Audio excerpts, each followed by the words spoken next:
दोस्तों नमस्कार, आप देख रहे हैं दिभगवा। मैं हूं अमित कुमार। मैं इस वक्त मोतिहारी में हूं और मोतिहारी का प्रसिद्ध चीनी मिल, जिसकी चर्चा सियासी तौर पर बहुत ज़्यादा हो रही है लगातार इस चुनाव में, क्योंकि 2014 में प्रधानमंत्री मोदी ने मोतिहारी में एक सभा में कहा था कि मैं इस चीनी मिल से बनी हुई चीनी की चाय पीऊँगा।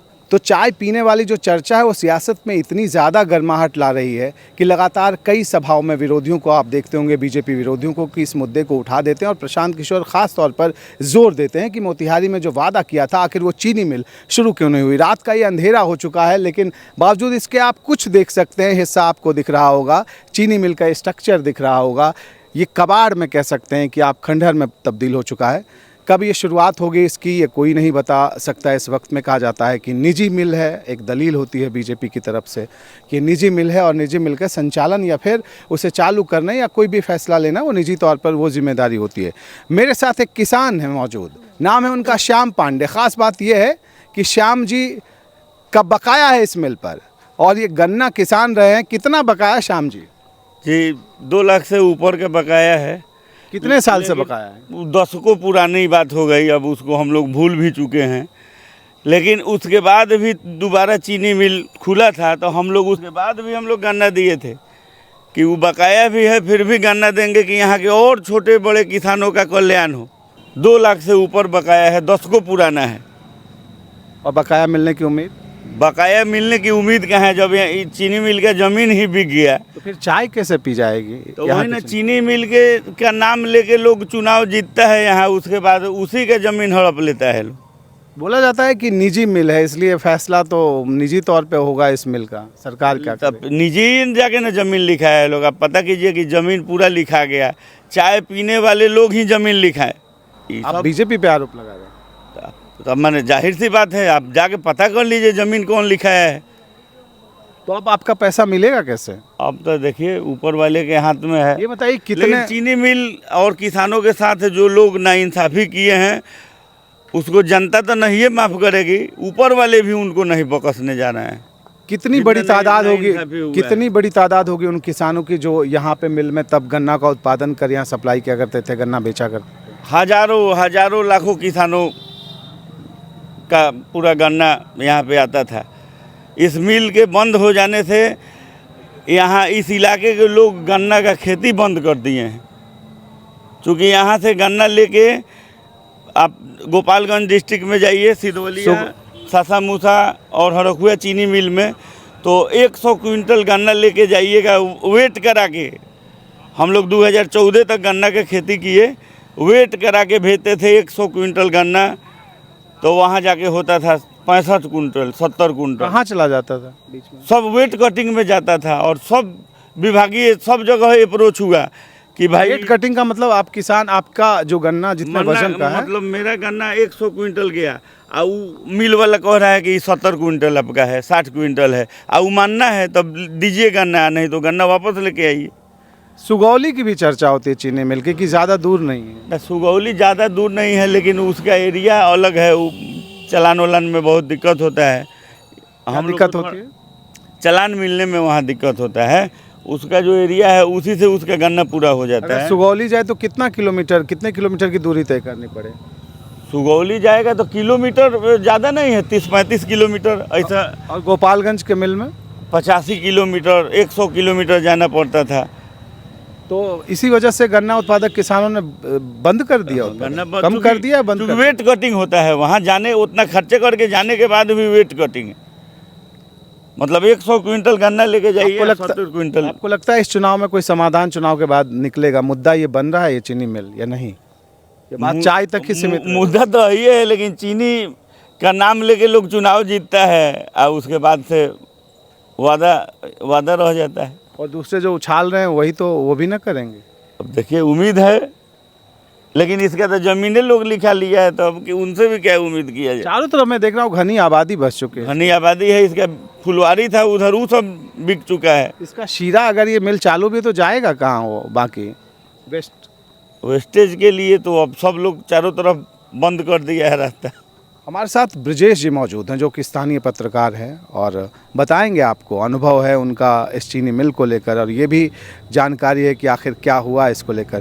ब्रजेश जी, क्या लगता है आपको, कोई उम्मीद है इस मिल के चालू होने की? किसी तरह की बातें तो राजनीतिक मंच पे खूब होती हैं। देखिए, ये तो राजनीतिक मुद्दा है। कहा गया है, वो फिल्म का भी डायलॉग है कि मुद्दे को दफनाया जाता है, जलाया नहीं जाता है।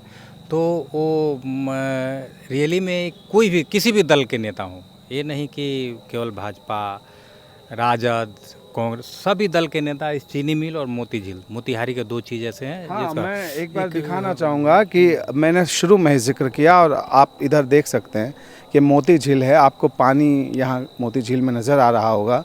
मोती झील की सफाई का मुद्दा बहुत चर्चित रहा है, लेकिन मोती झील में आप सामने ही देखिए, यहाँ आगे मटमैला पानी, बिल्कुल गंदा पानी है और ठीक उसके आगे वो जलकुंभी नज़र आ रही होगी जो खरपतवार होते हैं जलाशयों में, और यहाँ पे गंदगी नज़र आती है। तो ये एक बड़ा मुद्दा है। आपको लगता है ब्रजेश जी की जो मुद्दा ज़मीनी मुद्दा है, चीनी मिल के सामने ये झील है, ये दोनों मुद्दे बड़े मुद्दे हैं? ये चीनी मिल के, देखिए, चीनी मिल का वेस्ट जो है इसमें आता था पहले। हाँ, इसमें ऐसी बात नहीं कि वो तो वेस्ट के लिए तो कुछ एक सोर्स चाहिए, तो ये वेस्ट आता था। चीनी मिल बंद होने का एक तो प्राइवेट, सही बात है कि प्राइवेट, आप भी समझ रहे हैं कि प्राइवेट संपत्ति है, उसका मर्जी चलाया ना चला, लेकिन मुख्य मेन मालिक जो था इसका, विमल नोपानी, उसकी मृत्यु हो गई। उसके बाद से अब इसका आशा भी खत्म हो गया कि ये चालू हो पाएगा। मतलब उम्मीद भी लगभग खत्म हो चुकी है, क्योंकि जो मुख्य मालिक था विमल नोपानी, वही मर चुका है। और जो निजी संपत्ति जब है तो उसके अब वारिस कौन है, कौन देख रहे हैं? जो संपत्ति बेचने की बात, रहते कहाँ हैं आखिर इनके मालिक? मालिक कोलकाता के हैं। तो ज़्यादा मतलब नहीं है अब उनको तो उनका वारिस जो नहीं, चंद्रशेखर नोपानी इन्हीं के लड़के हैं, जिनका नरकटियागंज स्वदेशी शुगर मिल और सिधवलिया का चीनी मिल उन्हीं का है, इन्हीं के लड़के हैं। तो ज़्यादा इंटरेस्ट नहीं दिखता बाकी लोगों का। नहीं, अब देखिए, सही बातें बोल रहे हैं यहाँ के राजनीतिकारों के चलते उछूब हो चुके। सही बात है कि देखिए, जो भी चीनी मिल नोपानी का था ना, तो नोपानी खुद इस चीनी मिल को खुद हैंडल करते थे, जो मेरी जानकारी अपने है, खुद हैंडल करते थे। तो और उनका बेटा जो अन्य चीनी मिल है उसको देखता था, और इस चीनी मिल को वो देखते थे। उनके मरने के बाद जो अब उनके जिंदा रहते ही बहुत से लोगों का जो मजदूर थे, किसानों का तो नहीं बताऊंगा, किसानों का बहुत कम पेमेंट हुआ, किसानों का भी बहुत बकाया है, बहुत बकाया, आप नहीं जानते हैं, इस तरह बहुत बकाया है किसानों का भी। उसके बाद भी उतना बकाया छोड़ के भी सब किसान लोग 2 टेलर 4 टेलर 2 ट्रक 4 ट्रक गन्ना दिया था कि चालू हो जाए। दोबारा जब चालू हुआ था ना, कब चालू होता दोबारा हमको लगता है 10-11 में चालू हुआ। 2010-11 तक चालू था। 10-11 में एक बार चालू हुआ था। इसकी भी कहानी है। दरअसल यहाँ नर्मदेश्वर लाल थे, नोपानी जो मेन मालिक हैं, उनके पास संवाद भेजा और उनके मैनेजर को भी। नर्मदेश्वर लाल क्या थे? डीएम थे और चर्चित। अब हाँ, चर्चित डीएम थे, और यहाँ पे अभी सचिव स्तर के पदाधिकारी हैं। उन्होंने प्रयास किया था इसको चलाने का, और दबाव डाल करके एक सीज़न चलाने का प्रयास किया, लेकिन सीज़न नहीं चल पाया। उसमें गन्ना किसान भी बहुत उत्साहित थे, पूजा पाठ करके भी चालू हुआ दोबारा, और लेकिन पूरा सीज़न नहीं चल पाया, मिल बंद हो गया। फिर लोगों की आशा लेकिन बनी रही, 1-2 सीज़न आशा बनी रही, लेकिन नहीं चालू हो पाया। उसके बाद मज़दूर लोग का बकाया का बात आया, तो कुछ ज़मीन जो था कि बेच करके या कैसे क्या मामला हुआ भगवान जाने, कुछ मज़दूरों का बकाया दिया गया। किसानों का बकाया मिला कि नहीं, है तो किसान जैसे वो बता सकते हैं, लेकिन राजनीतिक मुद्दा तो हर एक मंच पे बनता है। केवल एक और जो ये बात आती है कि पीएम बोले थे जिस मंच से, वो तो राजनीतिक बात बोले थे वो अपने मंच से, उसी को लेकर के लोग। लेकिन अंदाज़ा तो रहा होगा कि ये मिल चालू किया जा सकता है या नहीं, कुछ तो रोड मैप रहा ही होगा उससे। देखिए, इस चीनी मिल को तो कुछ अपनी, जब चीनी मिल स्थापित की जाएगा तो कुछ अपनी संपत्ति होगी, कुछ सरकार देगी। तो सरकार के रूप में बेतिया राज की ज़मीन यहाँ अधिक थी, बेतिया राज की ज़मीन इनको मिली थी। कुछ संपत्ति इन्होंने अपने खरीदी थी, जो अब किस संपत्ति की को बेच रहे हैं, बेतिया राज की संपत्ति बेच रहे हैं। मतलब तकनीकी तौर पर ज़मीन को लेकर क्या मामला, या आम लोगों को ज़्यादा जानकारी उसकी नहीं है, लेकिन चीनी मिल की स्थिति दोबारा चालू होने की लगती नहीं है। रियली बात है कि अगर यहाँ 3 चीनी मिल है, चकिया बिक चुकी है। मैं चकिया गया था, आज दिन में गया था, चकिया बिक चुकी है। तो चकिया में कोई कुंदन गुप्ता का जिक्र हो रहा था। ये कुंदन गुप्ता कौन है? लेकिन मैंने तो देखा वहाँ खंडर कुछ बचा ही नहीं, एक चिमनी टोटल भी सामान खत्म, कबाड़ टोटल जो स्क्रैप टोटल वो स्क्रैप बेच टोटल चुके हैं। स्क्रैप कुंदन जी निकाल लिए हैं, बेच के अपना पैसा निकाल चुके हैं और खेती करके हुआ पैसा कमा रहे हैं। लेकिन वहाँ बताया जा रहा है चीनी कि मिल में 1200-1300 एकड़ जमीन के साथ है ना वो चीनी मिल। वो लगातार इतनी बड़ी जमीन है, उसका इस्तेमाल फिर क्या हुआ? वो तो अवैध कब्जा बताया जा रहा होगा। उस जमीन के बिक्री पर high court, Allahabad high court ने शायद रोक लगा दी है। इलाहाबाद हाई कोर्ट में? हाँ, इलाहाबाद हाई कोर्ट के थी पर तो मामला इलाहाबाद हाई कोर्ट में इलाहाबाद हाई कोर्ट क्यों? से ही वो डिग्री लिए थे, वो उसकी नीलामी हुई थी बाज़ाब्ता नीलामी में उन्होंने उसे लिया था। और ये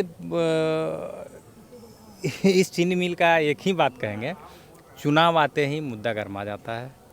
चुनाव खत्म हो गया फिर मुद्दा खत्म हो गया। तो देखिए, अब कोई भी होगा, अगर यहाँ महागठबंधन की सरकार होगी तो विपक्ष में जो होंगे वो फिर इस मुद्दे को लाएंगे।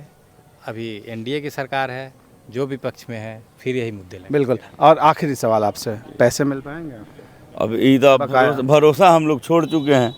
जब इसका ज़मीन ही लोग लिखा लिया, इस जिसके नाम पर वोट लिया, एमपी बना, विधायक बना, उसका ज़मीन जाके लिखाया, तो कुछ मिलेगा कि नहीं ऊपर वाले अब जानते हैं। तो देखिए, कुछ ऐसी स्थिति, एक बार फिर मैं यहाँ पे आना चाहूँगा और मैं ये आपको बताना चाहूँगा कि आप देखिए इस अंधेरे में अगर आप देख पाएँ तो जो भी ढांचा आपको दिख रहा हो, मैं कोशिश करूँगा कि उस पर कुछ रोशनी डाल के शायद आपको दिखा पाऊँ। तो आप देख सकते हैं कि अंधेरे में जिस तरह चीनी मिल की पूरी इमारत घिरी हुई है, कुछ वैसा ही अंधेरा इसके भविष्य पर भी है। और ये अंधेरा तो रात भर के बाद सुबह में शायद छट जाए, लेकिन जो चीनी मिल के चालू होने की उम्मीद है उस पर जो अंधेरा है वो शायद छट ना पाए, राजनीति में वो एक मुद्दा बनकर उछलता रहे। फिलहाल की स्थिति देखकर तो यही लगता है। मोतिहारी से फिलहाल इतना ही, दीजिए इजाज़त, नमस्कार।